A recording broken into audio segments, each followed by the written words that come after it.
نصیب کا بدل جانا، میں نے اپنی قسمت کو اللہ پہ چھوڑ دیا ہے، اس لیے نہیں کہ وہ بہتر کرے گا، بلکہ اس لیے کہ اللہ سے بہتر کوئی نہیں کر سکتا۔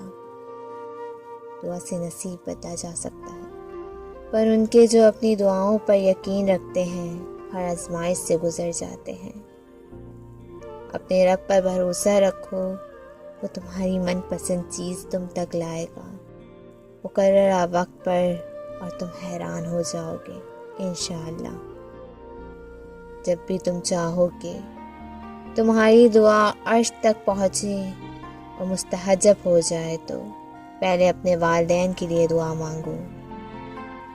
دشمن سے زیادہ ہمارے وہ دوست خطرناک ہیں جو منافقانہ انداز میں ہمارے جذبات سے کھیلتے ہیں۔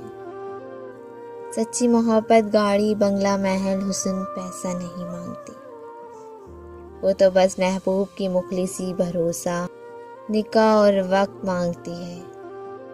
ہماری گھر میں 2 پنکھے ہیں، مگر ان میں سے ایک ہی چلتا ہے، جو چلتا ہے اس میں بہت دھول جمی ہے، جو بن رہتا ہے وہ ایک دم صاف ہے، مگر باہر سے جو بھی آتا ہے اس پنکھے کی تعریف کرتا ہے اور کہتا ہے اسی طرح اس پنکھے کو بھی صاف رکھا کرو۔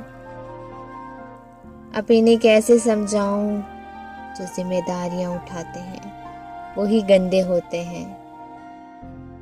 آنکھوں میں امیدیں سفر کرتی ہیں، گھڑیوں میں یادیں رقص کرتی ہیں، منزلوں کو تراشتا ہوں خیالوں میں، آنکھوں میں لکیریں سفر کرتی ہیں۔